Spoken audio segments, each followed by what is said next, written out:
Special thanks to Chuck and Patty for being here. Chuck to introduce me, to ask my Big 8 commissioner, my former executive director of College Football Hall of Fame Association, and our relationship spans 40 years. He's been a great friend and a great leader of intercollegiate athletics. As President Bourne's already said that he has hired more athletic directors and got jobs for more football coaches than State Farm has hired. And that's the kind of guy he is. And he's best that he is and anyone in his profession.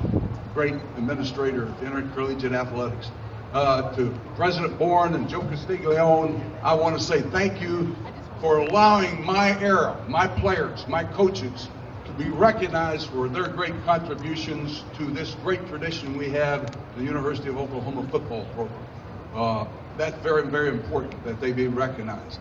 I want to recognize Lee Allen Smith and his team of girls and for all their energy and efforts in overseeing this project. It was part of the Centennial Project, and I appreciate it very much, and I love you and work closely with you through the years. You've been a special, special friend.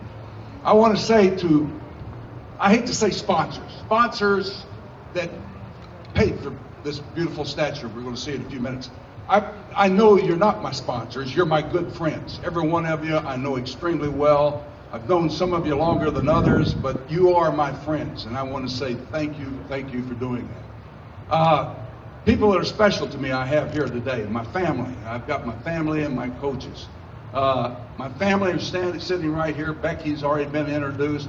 But I've got a group of my daughter, my two sons, their grandchildren. I've got 9 grandchildren here, my brother. I want them all to stand up and all my grandchildren to turn around and let the crowd see how beautiful you all are. I want to see how beautiful it is. I'm so proud of them. And on the back of the statue, Macy called Mr. Lee Allen Smith one day and says, my daddy's name's going to be on the statue, and he's not even blood related. Says, I'm blood related to my Grumpy. And so on the back of the statue, Lee Allen Smith made sure it inscribed, "We love you, Grumpy." All my grandchildren on the back of the statue. So that's really neat. Now to the people that made it happen, why we have this statue here today, and why we are being honored, are the coaches. I want all my coaches to stand up. I want all the guys that are here. Some couldn't be here, some are coaching, some are gone. But these guys, Scotty Hill, Mike Jones, Charlie Sadler, Charlie Moore, Bobby Proctor, Donnie Durkin, these guys are all a part of this. Without them recruiting, their coaching, their ability to develop the talents of those players that they recruited, getting them ready to play, orchestrating our game plans, and without our players, that are many of them here I've already seen, without them, without those guys, those student athletes, we like to call them, hey, but I'm going to tell you, they were a hell of a football players. That's why the statue stands today, because of them. I came here in 1966 with Jim McKenzie. I arrived in Norman, Oklahoma. It was 30,000 people. Enrollment at the University of Oklahoma was 12,000, and they hadn't beaten Texas in 8 years. In 1966, we beat Texas in the Cotton Bowl for the first time in 8 years. We beat Nebraska, number 3 in the country, 9-1 on national television on Thanksgiving Day.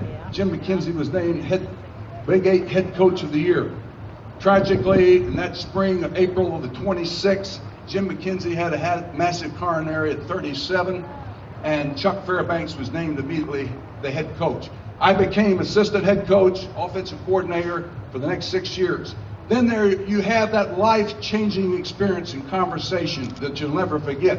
On January the 25th, 1973, Chuck Fairbanks calls me into his office and tells me, I haven't spoken to anyone else yet about this, I'm taking a New England Patriot job. I'm going to go to the NFL. You can come with me if you want. I know you want this job. If you don't get it, you can come with me. I was stunned, floored, that this was happening. We had just finished number 2 in the country, 2 consecutive years, played for a national championship, had 2 consecutive seasons of 11-1. I knew the talent that we possessed. I helped recruit these players, orchestrate them, coach them. I knew what we possessed. You bet I want this job, Chuck. For 2 days, I sat and waited in my office for a phone call that I never got. Then late one afternoon on January the 28th, I get the phone call to be in President Sharp's home, which is your home, the Boyd House today. And I go, and there are 2 regents. Houston Huffman, businessman, a lawyer, attorney, and President Paul Sharp. But the person that conducted the meeting that day was someone that had played for Bud Wilkinson in the 50s. He was a regent named Jack Santee. The lounge over here on the west side is named the Santee Lounge after Jack Santee. Helen, is Jack here? He's here. Where is Jack? I want Jack, wherever you are, Jack. Okay, Jack, there he is, Jack Santee. The reason I emphasize this, I know I would not have been head coach of the University of Oklahoma had not Jack Santee played ball for Bud Wilkinson and understood the importance of keeping the continuity, keeping the staff, keeping everything in place that had made what had happened the previous 2 years possible again in 1973. When the meeting ended in 2.5 hours, I got a 9-month contract. I said, that's all I need with the players that I've got. I can prove it, but I asked Jack to do one thing. And this is why you should never, ever believe anything you read in a newspaper. I said, please put in there I had a 4-year contract because it behooves the University of Oklahoma to help recruiting our national recruiting efforts. They did that. So, and I thank them for that. But for Jack, thank you for hiring me and giving me the opportunity. Then I met my commissioner. Chuck Ninus came to see me shortly after that and informed me we were going on probation for basically 3 years. My honeymoon was over and I hadn't played a game yet. And the 2-year probation actually extended over 3 seasons. Since television was already set for the 73 season with Texas and Nebraska, we couldn't go to bowl in 73. We could not be on television at a bowl in 74. And could not be on television in 75, but a bowl in 75.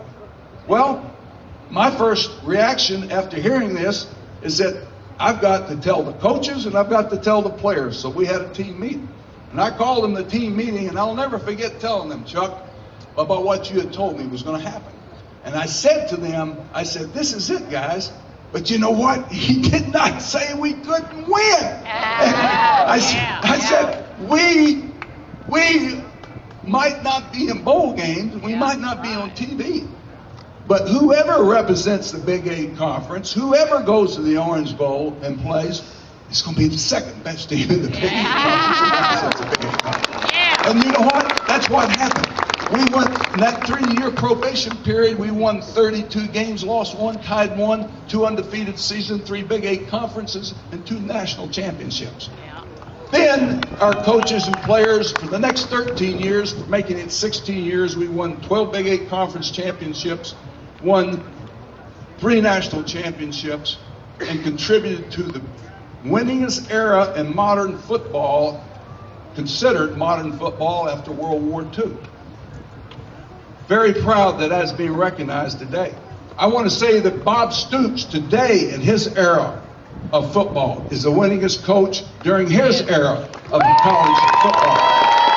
We both did not create this great legacy that we hold responsible or held responsible for. We benefit by the 2 statues down below us. And we benefit by a college president. We benefit by George Lynn Cross in 1944. I had this conversation with him, President Warren, 20 years ago. I sat down with him. He told me in 1944, when he became president of the University of Oklahoma, who remained president for 25 years, said that Oklahomans had a mass inferiority complex. They pictured themselves as people out of John Steinbeck's Grapes of Wrath. He wanted to do something to combat this depression. And in a regent meeting, they were talking about the Dust Bowl complex, and Lloyd Noble, who our basketball arena is named after, was a regent. And he says, you know, the best way we could do it is to regain pride in our state and within ourselves is to have a winning football program. The war is over. All these four-year high school kids are coming back out of the service. They've been playing service ball, all the best athletes. We need to hire someone that's been in service ball. They called Jim Tatum. Jim Tatum brought the guy that was an assistant head coach, 30 years old with him, named Charles Bud Wilkinson. They brought him, and for 17 years after Jim left for Maryland, Bud Wilkinson dominated and created college football. He created the monster, and now I fed it for 16 years, and it's Bob's job to continue to feed it. We both benefit by what Bud Wilkinson did, his creation, and George Cross's vision of what college football needed for this state of Oklahoma. And that's why we have what we have today. We are the winningest team. President Bourne touched on it. In modern era time, no team has won many football games as the University of Oklahoma. No one has a higher winning percentage. No one has won as many more national championships than Oklahoma since the war. We have so much to be proud of, and you fans out there that are so proud of this great heritage and tradition, legacy that these people created and we continue to benefit from, you are so fortunate. Because there's a lot of people who like to be Sooners, but they can't.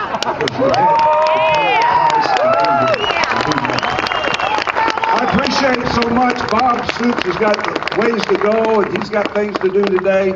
And I just want to say thank you for being here. It's a great day for me and my family, and we'll treasure it the rest of our lives. Special day, November the 5th, 2011. I love you. Love you.